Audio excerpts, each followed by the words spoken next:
Crime is a powerful element in art, often used as the subject, sometimes as the medium. But this poses the question, can crime itself be art? And what if the criminal is you? This is my piece, Exhibit A, and here is how I built it.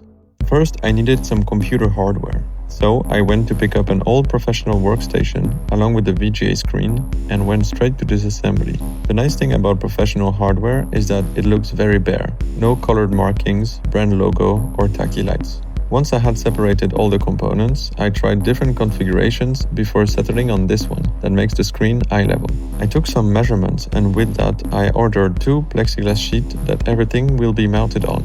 While I was waiting for those to show up, I got started on the hardware configuration. The computer did not like being outside of its design case, so I had to bypass some of its security features to make it boot.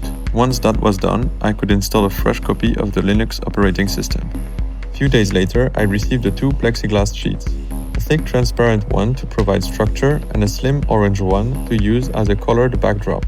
In order to mount everything to the sheets, I 3D printed some guides and then drilled all the holes precisely. Once that was done, I stood the sheet up and did a test mount of all the components. This is when I realized that, though the backdrop looked cool, it took too much visual attention from the actual piece, so I decided to get rid of it. I then 3D printed some feet and mounted back everything to the now transparent-only plexiglass. All that was left to do was to wire everything together before I could move on to the interaction panel. I wanted the panel to be an aluminum plate with the main button, some indicator lights, and a warning text engraved into it. Unfortunately, I don't have a CNC machine to engrave aluminum, so I grabbed a hand engraver I had, designed and 3D printed a mount, and attached it to my 3D printer head.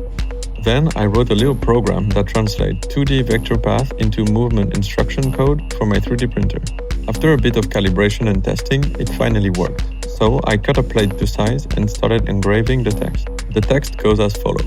By activating this device, you are knowingly and willfully committing an act of transnational cybercrime. Your actions will deploy a purpose-built criminal instrument into a global network and initiate the trafficking of illicit data, thereby implicating you as a principal actor in a transnational criminal scheme. You will be held solely and directly responsible for the legal consequences of this act. Pursuant to mutual legal assistance treaties and extradition agreement, you may be subject to investigation, arrest, and prosecution by authorities in the jurisdiction where this act is committed, your country of citizenship, or any nation where this activity causes harm. Once this was done, I installed the indicator lights and the button, and connected them to a microcontroller to communicate with the main computer. I then installed the completed panel onto the piece, and with that done, I was ready to move on to the software. The goal of the software is to make the visitor pressing the button a perpetrator of a real act of cybercrime almost instantly. My idea to achieve that was to make the visitor become the operator of a real Darknet marketplace selling illegal data across borders. The first step was to create said marketplace. Because Darknet marketplaces are usually built by criminals instead of professional web developers, their design is often very crude. So I took inspiration from that and created Spectre. Spectre is a fully fledged marketplace with user count, reviews, crypto payment, etc. But most importantly, it is hosted entirely on the computer. Now, to make it accessible on the Darknet. On the normal internet, I would just acquire a domain and point it to my server's IP address. Anyone typing this domain into their browser would instantly be able to access the site. The issue with that is that both the site and the visitor know who they are.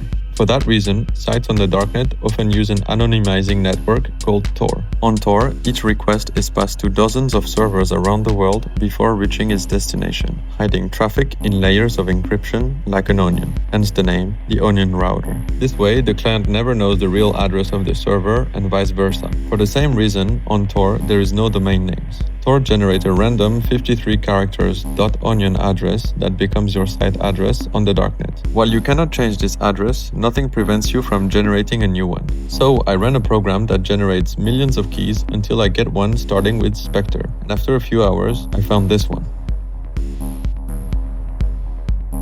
The next step was to configure the service that would actually expose my website to the Darknet via Tor. And once that was done, I wrote a small program that would start and stop the server based on the button press.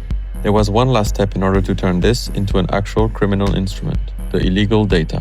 I needed data that would be possible for me to own, but absolutely illegal to sell in any jurisdiction across the world. So I did some research, consulted with a law expert, and ultimately got what I was looking for. I will not specify the exact nature or gravity of this data. I want visitors to think and speculate about the legal consequences of their act. All I can say is that it is in the range of bad to very, very bad. Finally, I added my signature and the piece was complete.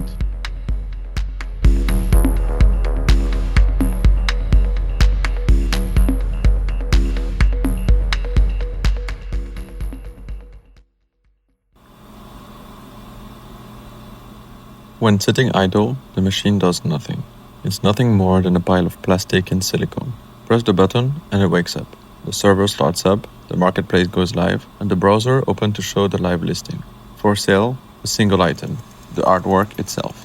But here's the catch. Stored on the hard drive of the very artwork is the trove of illegal data. You are now officially offering illegal data for sale across the Darknet.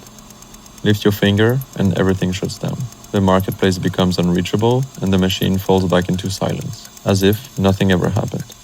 Only it did happen. For a moment, the data was out there and you are responsible for it. Look at what you've done. Are you proud? Are you ashamed? Are you scared? They say that art is the language of emotions. So tell me, how do you feel right now?